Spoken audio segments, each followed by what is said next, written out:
ကြောင်းလေးသွားလူအပြင်မှာကြည့်ဆိုဟာကြောင်းလေးသွားပြီးမတော့တော့ဘူးပေါ့နော်ဒါပေမဲ့ကျွန်တော်ဒီနေ့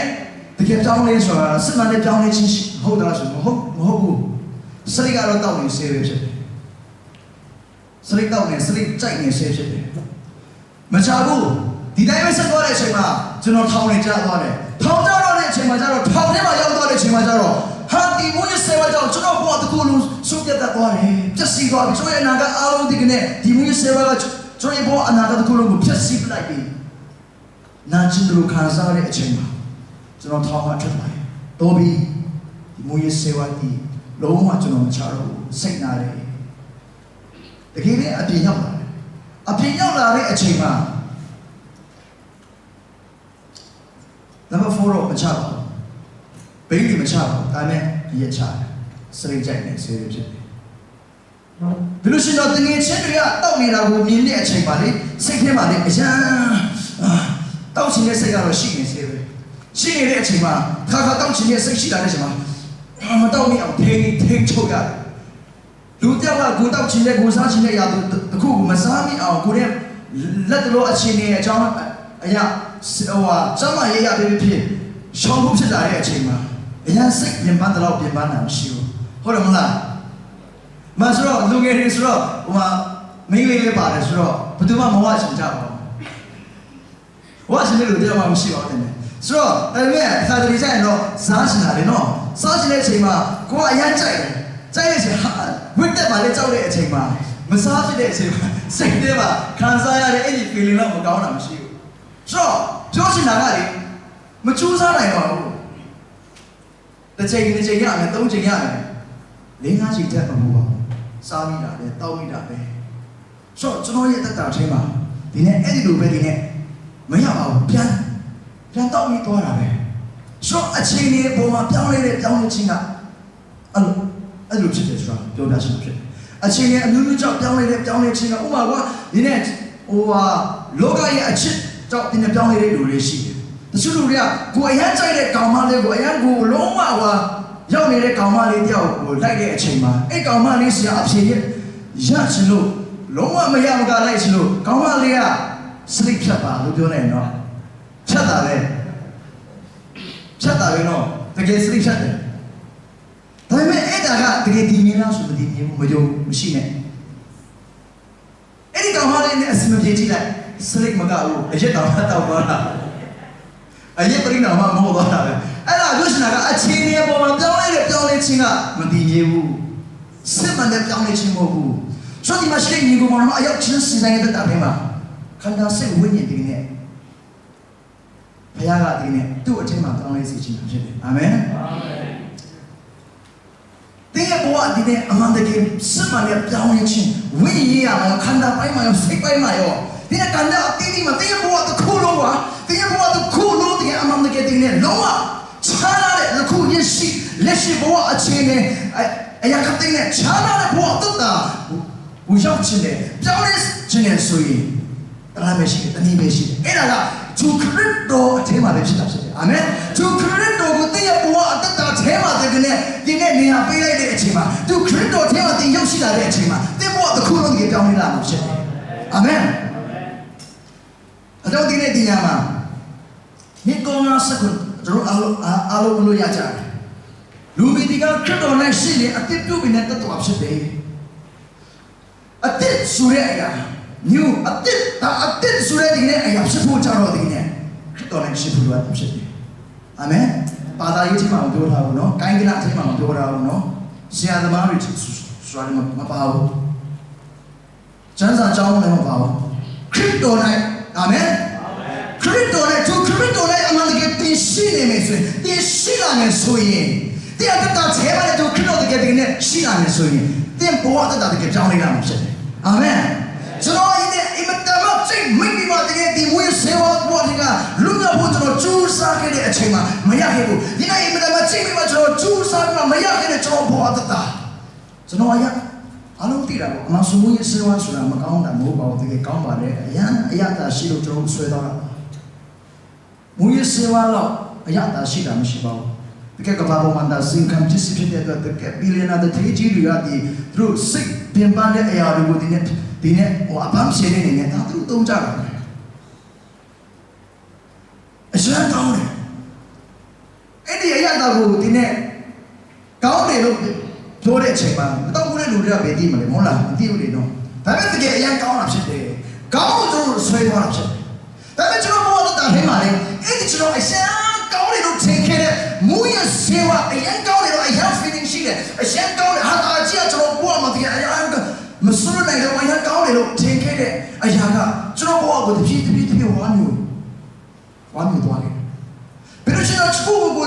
အရင်ကောင်းတယ်လို့ထင်ခဲ့တဲ့အရာဒါမဲ့အဲ့ဒီအရာချက်ကောင်းတယ်ချုံပြီးတဲ့သူခရစ်တော်ရဲ့မြတ်တာကိုဘုရားရဲ့မြတ်တာကိုကျွန်တော်တက်တာထဲမှာတကယ်ရရှိရတဲ့အချိန်မှာအဲ့ဒီအရာကဘာမှမဟုတ်တော့ဘူး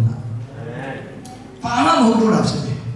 အဲ့ဒီချိန်မှာကျွန်တော်ကျူးစားပြီးမှတင်းတဲ့ဒီမူမျိုးစေဝါဘောအတဲ့ကလွတ်တော့ဘူးကျူးစားပြီးမှလွတ်တော့ဒါမဟုတ်တော့ဘူးအော်တိုမက်အလူနေတဲ့တင်းနဲ့လွတ်တော့သွားတယ်ပြီးတော့အဲ့ဒီတောက်ချင်တဲ့စိတ်မတောက်ပြအောင်ထိန်းချုပ်တဲ့စိတ်ထိန်းချုပ်ဆရာမလို့တော့ဘူးအလူနဲ့တောက်ချင်တဲ့စိတ်ကိုမရှိတော့တာအာမင်ကျွန်တော်ဒီနေ့အမြဲတမ်းတက်ခံဖြစ်တယ်ကျွန်တော်ဖိုးသမားဘုရားမှာဒီနေ့ဆေးချူတဲ့ string အပေါ်မနေတော့ဘူးကျွန်တော် string အတစ်အချောင်းသိန်းနဲ့ချူတယ်ဆိုရင်ဥပမာပြောပြရအောင်နော်အချောင်းသိန်းနဲ့ဒီနေ့ထူးခဲ့တယ်ဆိုရင်သူများချူပြီးသား string ကဒီနေ့တဆကျော်တော့တော်မှဒီနေ့များနေတယ်ထူးပြီးသား string ဒီနေ့တွေ့တာဒီရေးရှိတဲ့ဒီ string ကိုရှာရမှာဘာလို့ဆိုတော့ဆေးရည်ရင်းကလာတဲ့အချိန်မှာအဲ့ဒီဆေးကိုသူ့ string ဖူးမရှိဘူးလေ string ကပြန်မရှိတော့တဲ့အချိန်ကျတော့တွေ့တဲ့ string ကိုကောက်ပြီးမှအဲ့ဒီအကိုရေလေးနဲ့တွေ့တဲ့ရေနဲ့ဆေးမှထူခဲ့တာဆိုတော့ကျွန်တော်ဒီခန္ဓာထဲမှာလေဒီတွေးကြိုးလူထဲမှာဆေးပညာရကြီးဘလို့အခြေအနေရပဲကြီးယောဂဘူးလေရှိကိုရှိနေတဲ့လူရောက်ဖြစ်တယ် HIV ယောဂလားဒီဘူးစီဘူးလားယောဂတခုခုရှိကိုရှိနေတဲ့လူရောက်ဖြစ်တယ်ဆိုတော့ရဲ့ဘဝတက်တန်းနေတဲ့ဘိန်းစားလုံးနေတဲ့တန်ခွေနဲ့ရှင်းနေတဲ့အတွင်းမှာရှင်းနေဒီပါလောက်ကြာတဲ့အတွင်းထဲမှာကျွန်တော်ချိုးတဲ့အပေါင်းရမနေဘူးလေခုဒီမှာဥပမာအနေနဲ့ပဲသင်္ကန်းနဲ့ပြောတာကိုဒီချက်မကမရပါဘူးတကယ်ကျွန်တော်ဘဝတက်တာထဲမှာကျွန်တော်ဆိုကြောက်ခဲ့တယ်ကြောက်လိုက်ခဲ့တယ် HIV ဘူးဒီ positive ပေါ့နော်လက္ခဏာတော့ပြခဲ့တယ်အဲ့ဒီအချိန်မှာဟာပါတယ်ဒါပေမဲ့မကြောက်ဟိုပျောက်သွားတော့ပျောက်တော့ဒါပေမဲ့ကျွန်တော်စိတ်ထဲမှာအပြည့်တန်တန်ရရှိAIDS ရှိတွေးသွားစိတ်နဲ့ဆိုနေတွေးစစ်ဖို့ကြတော့ပြန်ကြောက်အဲဒီလိုယောဂရှိခဲ့ပြီဆိုတော့ဘူမစိတ်ကကြမှာတည်သွားတယ်စောစောတည်မှာပေါ့နော်ဆိုမတိတာပဲကောင်းတယ်ရှိနေရှိစေမတိတာပဲကောင်းတယ်မေးပလိုက်မေးပြီးသူကြိုးစားခဲ့ဒါပေမဲ့ကျွန်တော်တကယ်ရှိခဲ့မှာပါယောဂတစ်စုတစ်ခုတော့ရှိခဲ့မှာဒါပေမဲ့လူမီဒီကခရစ်တော်နဲ့ရှိခရစ်တော်တဲ့ချမ်းလူမီဒီအဲ့ဒီချမ်းပိုင်ကိုကနေငါလုံးစင်ချင်မှဖတ်ကြည့်အောင်နေကောင်းအားစကုန်ပါရအားလုံးလူမီဒီကခရစ်တော်နဲ့ရှိတဲ့ဒီလူတော်တော်ရှိဟောင်းသောအရာတို့ဒီကြောင်းနေခတ်သိမ်းသောအရာတို့ဒီအတိတ်ဖြစ်ကြသည်သူတို့ဖြစ်သောဘုရားခင်ဤတကူတော်အဖြစ်ကြ၏အဲ့တော့ဒီပဲဖျားဆိုဒီနေ့တင်ကြမှာနော်လူမီဒီကခရစ်တော်နဲ့ရှိရင်အတိတ်ပြုပြီးတော့တတ်တော်ဖြစ်၏ဟောင်းသောအရာတို့ဒီကြောင်းနေ၍အဲ့ဒီနောက်မှာရှိရဆိုတော့ခတ်သိမ်းသောအရာဆိုလူတဲ့ကခရစ်တော်နဲ့ရှိရင်လူတိဖြစ်တယ်ဆိုတော့ပဲမဟုတ်ဘူးနော်လူတိဖြစ်တယ်ဆိုတာပဲမဟုတ်ဘူးခတ်သိမ်းလို့ပါလိုက်တဲ့အချိန်မှာဒီနဲ့ယောဂရှိတာတွေဒီနဲ့ပါဖြစ်တာတွေဟောဖြစ်တာတွေဒီနဲ့ကိုယ်လုံးပါဖြစ်တယ်အာမင်ဆိုဒီနဲ့အမှန်တကယ်ဒီနဲ့လောက်ပါကြတယ်မှာဒီနဲ့ဒီကဘာမြေကြီးတစ်ခုလုံးနဲ့ဒီနဲ့လောကမှာတက်ရှိ ရှိတဲ့တင်းနဲ့လူသားတိုင်းအဲ့ဒီချိန်အဲ့ဒီအသက်လုံးဝအသက်ဖြစ်ဖို့တင်းနဲ့လောကထဲမှာသူအသေးခံခဲ့တာဖြစ်တယ်အာမင်သူအသွေးသွင်းခဲ့တာဖြစ်တယ်အဲ့ဒါဘာလဲဆိုတော့တင်းနဲ့မျိုးဆက်ရောမျိုးဆက်ဆိုတာပြီးလောလူမျိုးပမာလူမျိုးဆိုတာတွေတင်းနဲ့ကချင်လူမျိုးဆိုတာတွေသူ့လူမျိုးနဲ့သူတင်းနဲ့ DNA ရှိတယ်ပေါ့နော်သွေးမျိုးစားတွေရှိတယ်ဒါပေမဲ့အဲ့ဒီသွေးအမျိုးစားတွေရှိနေတဲ့သူရဲ့ကျွန်တော်ရဲ့ nature တဘာဝဒီသွေးတွေဖောက်ထုတ်ပေးမှတကယ်နဲ့လောကထဲမှာတိုးခဲ့တဲ့သူ့အသွေးတို့အထက်မှာပါတယ်အသက်နဲ့တော့အဲ့ဒီအသက်ကိုပေးအသက်ကိုဒီနေ့စီစဉ်စေမှာအဲ့ဒီအသွေးတို့သူ့တိုးခဲ့တဲ့အသွေးတို့နဲ့တက်ကိုဒီနေ့အသက်ရှင်စေတဲ့ဘုရားဖြစ်တာဖြစ်တယ်အာမင်အဲ့ဒီအသွေးတော်အထဲမှာပါတယ်တက်တဲ့သူဒီနဲ့သူ့ရဲ့အသွေးတွေကိုဒီနဲ့ဒီရဲ့သွေးကြောတစ်ခုချမ်းစေတိုင်းကိုဒီနဲ့လေပတ်စီစဉ်စေခြင်းနဲ့ဘုရားဖြစ်တာဖြစ်တယ်အာမင်ဆိုတော့ကျွန်တော်ရဲ့အသက်တာထဲမှာဒီနဲ့ခုနပြောတဲ့အတိုင်းဒီနဲ့ဘဝအသက်တာထဲမှာဒီနဲ့ကြောက်ဆုံးနေတဲ့ရှုံးနေခဲ့တဲ့အမျိုးမျိုးချွတ်တဲ့မှုတွေဒီအမျိုးမျိုးဘဝရဲ့ကျွန်တော်ရဲ့ဘဝအနာဂတ်ခတ်သိမ်းဒီနဲ့ချိုးပဲပြည့်စည်ခဲ့တယ်ဘာမှမရှိခဲ့ဘူးပြီးတဲ့တာဒီမှာကျွန်တော်ရဲ့ဘဝအသက်တာထဲမှာရောဒီနဲ့ခုနပြောတဲ့ဒီနဲ့တင်းငယ်ရှာတွေကြောက်ရွံ့စရာတွေယောဂဘူးတွေရှိအောင်ရှိနေတယ်အမျိုးမျိုးဘောတော့ဘဝတတာထဲမှာ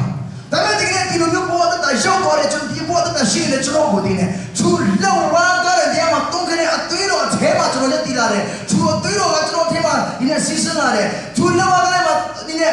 ဘေးဆက်တဲ့လောက်ဝါကြတဲ့တရားကိုကျွန်တော်မျိုးကြည့်လာတဲ့အချိန်မှာသူလောက်ဝါကြတဲ့တရားရဲ့ခြေတော်ကြီးမှာကျွန်တော်ရောက်ရှိလာတဲ့အချိန်မှာသူလောက်ဝါကြတဲ့မှာတုံးခနဲ့အသွေးတော်ကကျွန်တော်အထဲမှာစီးဆင်းလာတယ်မှာကျွန်တော်လူတစ်ဖြစ်လာဖြစ်တယ်အာမင်ဒီနေ့ကျွန်တော်ဒီနေ့ဒီချင်းချင်းနဲ့ကျွန်တော်အသက်ရှင်နေဒီနေ့မယုံရှိတဲ့ဖျားတယ်ဆိုတာမရှိဘူးကျွန်တော်ဘုရားတောင်းလိုက်ပြီးတဲ့နောက်ပိုင်းမှာတော်ရုံတိုင်းဒီနေ့ဖျားလို့ဖျားတာအခု2000ကျွန်တော်မမိတယ်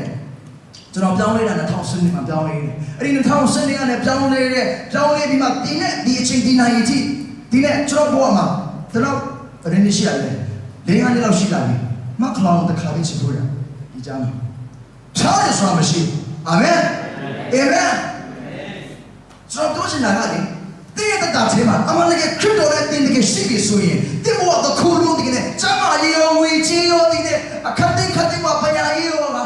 ဒီအခါကျစဝင်ခက်သိ